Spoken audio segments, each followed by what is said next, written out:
Even when you feel low, you can still go. Even when you feel slow, you can still go. Even when there's no hope, you can still go. I never answer to no, man, I still go. Andrea Dovizioso tes Yamaha V4. Ini bocoran teknologinya. Yamaha mulai memperlihatkan keseriusannya dalam revolusi teknologi MotoGP. Pabrikan asal Jepang itu menguji motor prototipe dengan mesin V4 di sirkuit Brno, Ceko, pada 1–2 Juli 2025. Dibantu mantan bintang Ducati Andrea Dovizioso dan Augusto Fernandes, pengujian itu menjadi langkah besar Yamaha dalam menentukan masa depan motor balap mereka. Apakah akan tetap mengandalkan YZR M1 Inline 4, atau beralih ke platform V4 untuk MotoGP 2026? Andrea Dovizioso, yang bertindak sebagai pembalap uji sekaligus konsultan balap, mengendarai motor prototipe tersebut berdampingan dengan YZR M1 bermesin inline 4 dan beberapa pembalap Moto2 dari tim Yamaha Pramac Racing. Di Brno, tampak bentuk utuh dari prototipe Yamaha V4 berkapasitas 1000 cc. Sebelumnya, dalam uji coba tertutup di Barcelona pada awal Juni, hanya bagian buritan dari M1 V4 yang terlihat dalam beberapa foto. Dari unggahan media sosial Yamaha, salah satu ciri mencolok adalah knalpot panjang model undertail yang sedikit menyamping ke kanan. Desain itu memungkinkan ruang lebih luas bagi ban belakang saat sistem rear device atau shape shifter bekerja. Dalam video pendek yang diunggah Andrea Dovizioso di akun Instagramnya, Andrea Dovizioso, terlihat bahwa M1 V4 juga menggunakan lengan ayun besar, gambot, yang kemungkinan masih berupa versi prototipe. Berbeda dengan lengan ayun ramping yang digunakan saat uji coba di Barcelona, bentuk lengan ayun baru itu lebih menyerupai milik YZR M1 versi 2025, namun lebih besar dan kokoh. Lengan ayun itu juga dilengkapi sensor optik berbentuk seperti kotak kecil yang menempel di ujung kiri. Mirip teknologi pada Ducati GP25. Selain itu, tampak elemen pelindung berwarna emas yang kemungkinan berfungsi sebagai pelindung panas. Perubahan lainnya terletak pada posisi knalpot tengah belakang. Sekarang motor tampaknya tidak lagi menggunakan peredam massa, mass damper, seperti pada model sebelumnya. Model knalpot itu tetap mengusung desain yang serupa dengan mesin inline 4 Yamaha. Detail frame aluminium model perimeter Delta Box juga terlihat lebih pendek dibandingkan versi reguler YZR M1. Desain itu mengingatkan pada struktur rangka motor MotoGP modern, khususnya Ducati Desmo 16. Material lengan ayun tampaknya masih menggunakan aluminium. Yamaha juga mempertahankan desain aerodinamika sayap buritan dengan sirip Stegosaurus, serta penampang horizontal di antara kedua sisinya. Tampak juga adanya daun wasduk di bawah lengan ayun dan tonjolan di fairing untuk efek aerodinamika ground effect, serta diffuser samping yang serupa dengan versi inline 4. Pada bagian buritan motor, terdapat bentuk kotak yang diyakini para pengamat MotoGP sebagai lokasi tunet mass damper, teknologi yang juga umum digunakan oleh pabrikan Eropa. Dalam pernyataan resminya, Yamaha menegaskan bahwa mesin V4 hanya akan digunakan secara penuh di kompetisi jika performanya setara dengan motor YZR M1 klasik. Kami memang berencana agar pembalap resmi menguji motor ini, namun belum tentu untuk menggunakannya dalam balapan, jelas Yamaha, dikutip dari situs resminya. Itu tergantung bagaimana perkembangan proyek ini ke depan.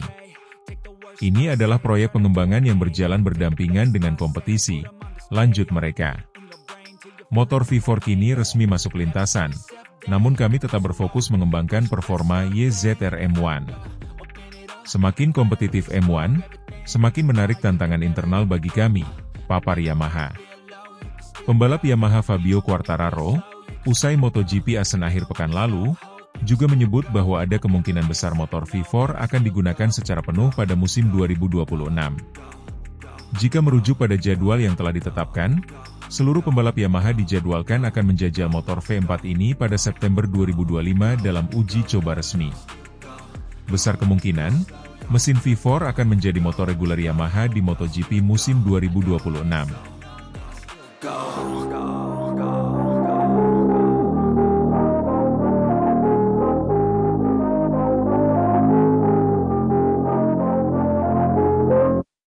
Marc Marquez juara MotoGP Jerman 2025.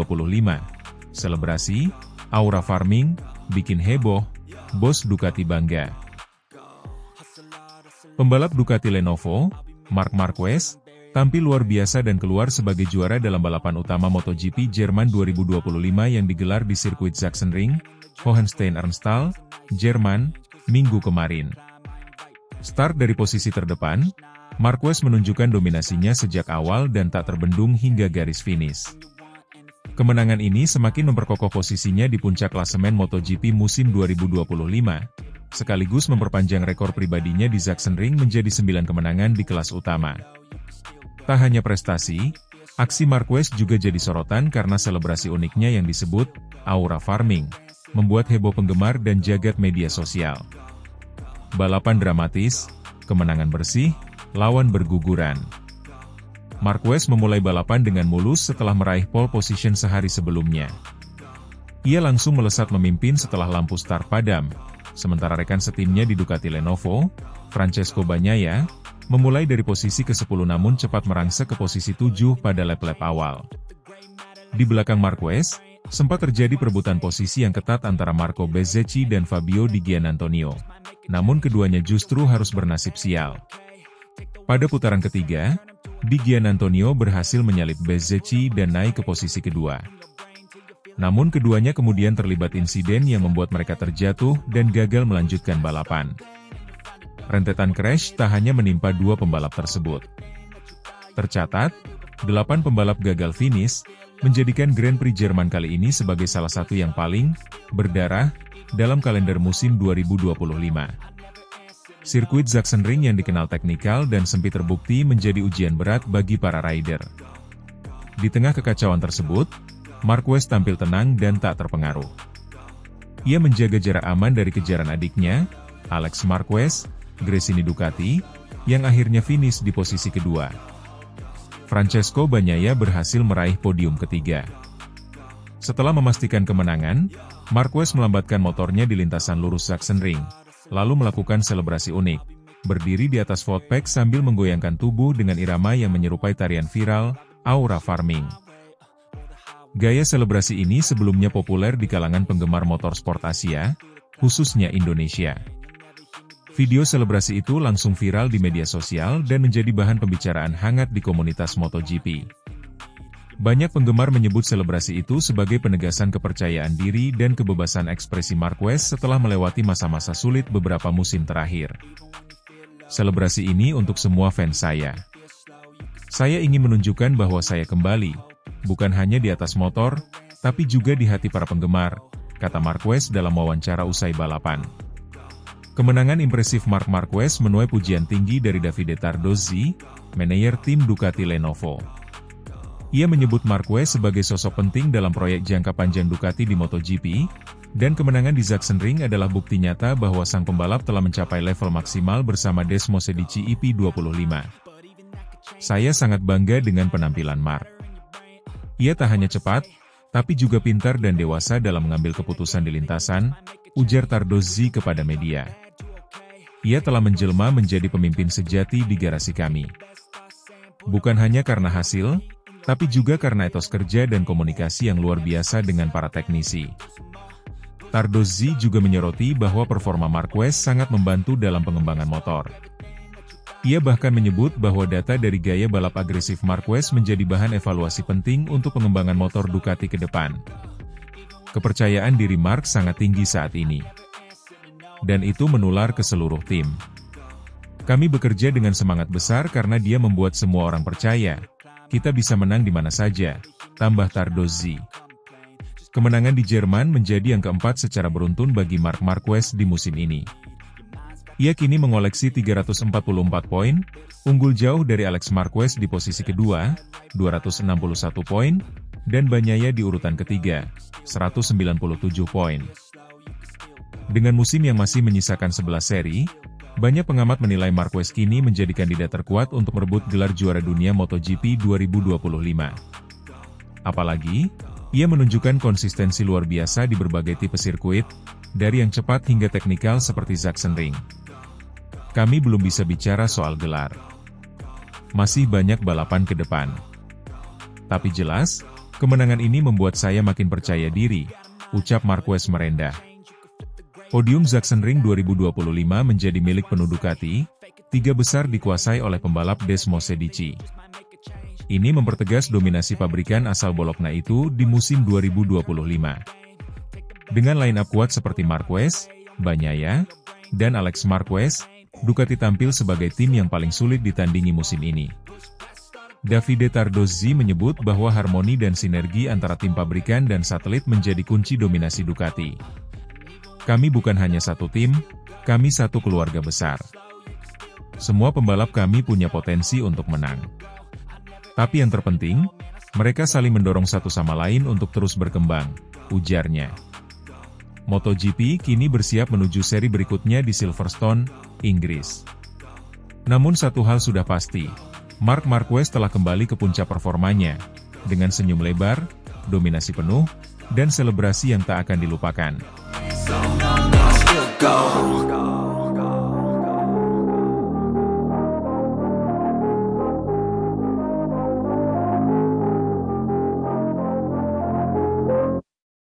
Negosiasi gaji Marc Marquez di Ducati, bayar suka-suka, Alex siap geser Bagnaia. Marc Marquez resmi menjadi pusat perhatian di Ducati Lenovo. Setelah meninggalkan Repsol Honda, pembalap asal Spanyol ini langsung menunjukkan performa luar biasa bersama tim pabrikan Italia tersebut. Namun, di balik kesuksesannya di lintasan, isu mengenai negosiasi gaji Marc Marquez dan masa depan Alex Marquez sebagai calon pengganti Francesco Bagnaia semakin panas menjelang paruh musim MotoGP 2025. Yang mengejutkan, dalam negosiasi kontraknya, Marc Marquez justru meminta gaji terserah pihak Ducati. Menurut bocoran dari internal tim, saat Gigi Dall'Igna, direktur teknis Ducati Corse, menanyakan gaji yang diinginkan Marc Marquez, jawaban pembalap berusia 31 tahun itu sangat tak terduga. Bayar saja sesuai kemampuan kalian, kata Marc dengan santai dan senyum di wajahnya. Sikap ini menunjukkan bahwa Marc Marquez tidak terlalu memprioritaskan gaji, melainkan fokus pada kemenangan dan prestasi di lintasan. Sebuah mental juara yang jelas membuat Ducati tergiur. Laporan dari Sporti Salaries dan berbagai media Eropa menyebut bahwa gaji Marc Marquez di Ducati bisa mencapai 12 juta euro, sekitar 210 miliar rupiah, termasuk bonus. Angka ini jauh melampaui gaji Francesco Bagnaia, juara bertahan Ducati, yang hanya sekitar 7 juta euro. Namun, sumber-sumber terpercaya menyebut bahwa Marc Marquez tetap menomorsatukan kemenangan ketimbang angka gaji. Baginya, yang terpenting adalah memenangkan balapan dan memperkuat posisinya sebagai salah satu pembalap terbaik dalam sejarah MotoGP. Manuver Ducati mendatangkan Marc Marquez terbukti sukses. Dalam 10 balapan awal musim ini, Marc telah memenangkan 6 race utama dan 9 dari 10 sprint race. Performa luar biasa ini membuatnya menjadi ancaman utama bahkan bagi Pecco Bagnaia, yang sebelumnya dianggap sebagai pemimpin tim. Marc Marquez tampaknya telah beradaptasi dengan cepat dengan motor Desmosedici GP24, dan gaya balapnya yang agresif namun terukur membuatnya sulit dikalahkan. Tak heran jika Ducati kini mempertimbangkan berbagai opsi untuk mempertahankan Marc dalam jangka panjang. Namun, di sisi lain, dominasi Marc juga menimbulkan pertanyaan tentang masa depan Bagnaia dan kemungkinan promosi Alex Marquez ke tim pabrikan. Performa luar biasa Marc Marquez membuat publik MotoGP mulai bertanya, akankah Alex Marquez, adiknya, menyusul ke tim pabrikan? Saat ini, Alex Marquez adalah satu-satunya pembalap selain Marc yang konsisten berada di papan atas. Dengan 1 kemenangan dan 4 podium bersama tim Gresini Racing, peluang Alex untuk bergabung dengan Ducati Lenovo bukanlah isapan jempol. Rumor pun menguat setelah muncul kabar bahwa Marc Marquez ingin memperjuangkan tempat bagi adiknya di Ducati Lenovo, seperti yang pernah terjadi di Repsol Honda beberapa tahun lalu. Ducati kabarnya tidak menutup kemungkinan tersebut, terutama jika Alex terus menunjukkan performa yang mengesankan. Namun, agen Alex Marquez, Jimmy Martinez, membantah keras kabar bahwa Alex akan menggantikan Pecco Bagnaia. Menurutnya, Alex masih terikat kontrak dengan Gresini hingga akhir musim 2026 dan belum ada pembicaraan resmi untuk promosi ke tim pabrikan. Situasi ini menempatkan Bagnaia dalam tekanan besar. Beberapa sumber menyebut bahwa Bagnaia merasa kesal dengan dominasi Marc Marquez yang tiba-tiba mengubah ritme tim pabrikan. Ducati bahkan sampai mengatur pelatihan khusus flat track bagi Bagnaia menggunakan Desmo 450 MX demi menyesuaikan gaya balapnya dengan tekanan dari Marc. Meski begitu, Francesco Bagnaia menyatakan komitmennya untuk bertahan bersama Ducati sampai kontraknya selesai. "Saya ingin tetap di Ducati, dan Ducati juga ingin saya bertahan," tegasnya dalam sebuah wawancara.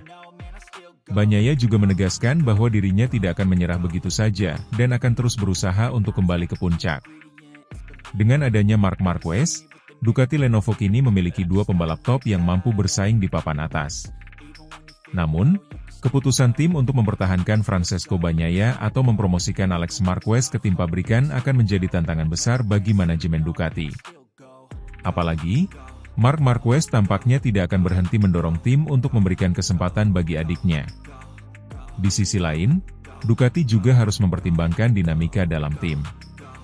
Dominasi Marc Marquez bisa saja menciptakan ketegangan dengan Francesco Bagnaia, yang selama ini dianggap sebagai pemimpin tim.